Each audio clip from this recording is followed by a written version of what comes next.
Right. Hey, Gerrit. Just how do you feel about taking the ball at home with the, kind of a big game now? You guys are down 0-2. Yeah.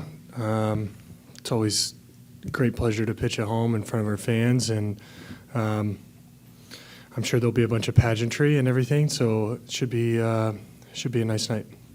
Other questions for Gerrit? Joel, to your right, Gerrit.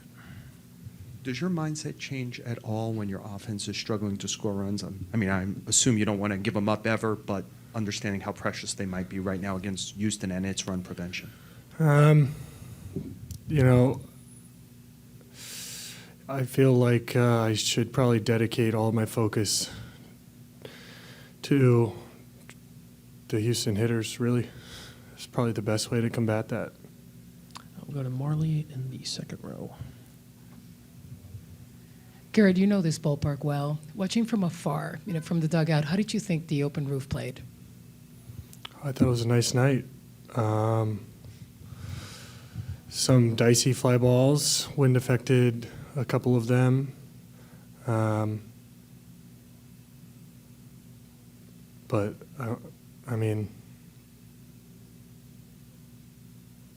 we had, it doesn't affect line drives at the middle, So, and the deciding factor was, just a little bit more pressure from the opposition and a striking blow, and, we came up just short. Other questions? On your right, Gerrit.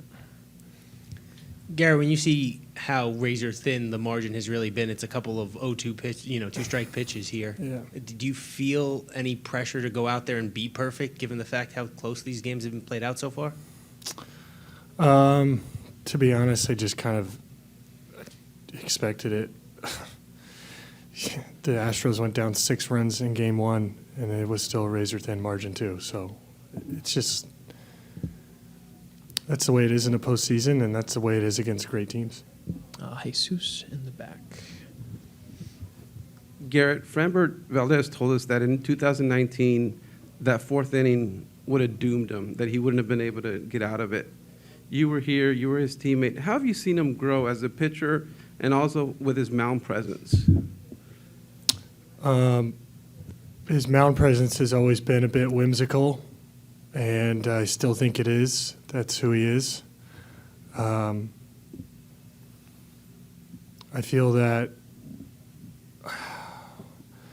it's hard. The numbers speak for themselves. Obviously, there's been a lot of improvement. It's hard for me to answer that question specifically because I haven't seen him pitch quite as much as you guys were, or enough to really answer that question thoroughly. But certainly, the body of work speaks for itself, and he, trusts his teammates, trusts his defense, and continues to make pitches in big spots. That's certainly what he did tonight. So, Other questions for Gerrit? Joel?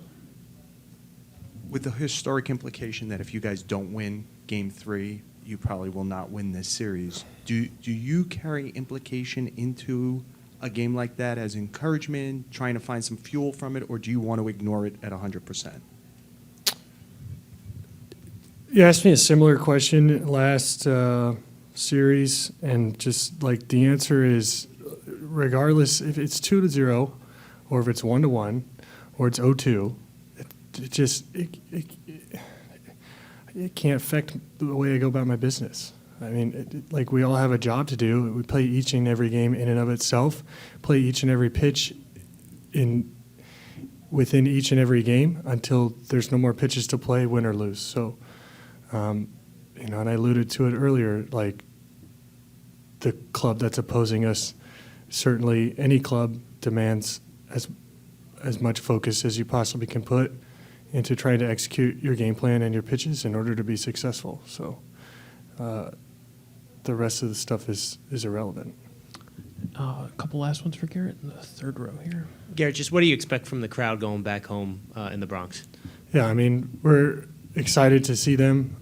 It was really special for us to win Game 5 and win it in front of them, and that was my first experience. Fully hot in the bullpen. I got showered with beer and hit in the head with French fries as we got the last out, and you know, there's a part of every baseball player that I think just, you know, really enjoys making the fan base happy, just enjoys making the people in the ballpark happy, or vice versa if you're in a opposing team's ballpark. So anytime that we can go back there, you know, we worked really hard to be in this position. We worked really hard to get to the division series. So we're excited to celebrate that hard work at the beginning of the game with the fans, and excited to get after baseball. You know, we just get another opportunity to play, which is what we love to do. I'll finish up in the first row here. Gerrit, obviously you played with a lot of these guys. You faced many of them as well since you've been in New York, and you've obviously watched these two games. Is there anything in particular about their approach offensively you find as a big challenge, or the big challenge facing them? It's tough to narrow it down to one thing.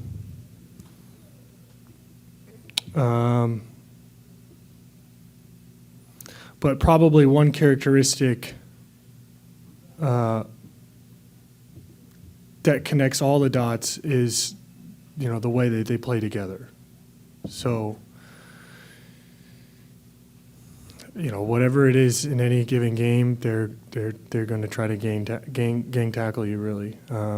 You know, and play to the whistle blows, like what they would say in the NFL or something like that. You know, it's just very team-oriented mentality, and I feel that that's probably a commonality amongst any good teams or any teams that are getting this deep in the postseason. But certainly, you know, it's just at another level of familiarity with them, with the, you know, type of veterans and the type of players that they've had in all these big situations over all the years. So that's what got them to the level that they were at, and it's what sustained them probably.